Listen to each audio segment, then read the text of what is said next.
Sound Innovations number 88. Okay, this is the B natural minor scale. I'm going to play a major scale first and then the B minor scale, the parallel major and minor, so that you can hear the difference. Here's B major. Okay,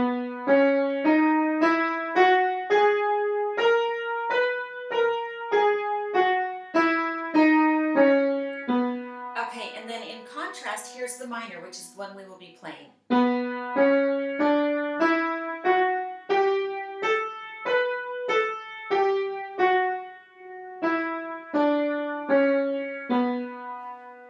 Okay, so let's just try that with our instruments. Here we go.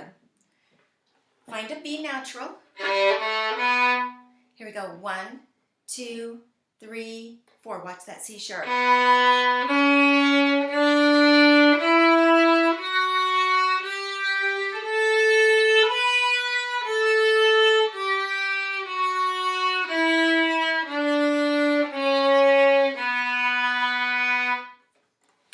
Okay, if that takes you a few times to really be able to play that correctly and hear it correctly, that's okay. Minors are a lot more difficult to hear.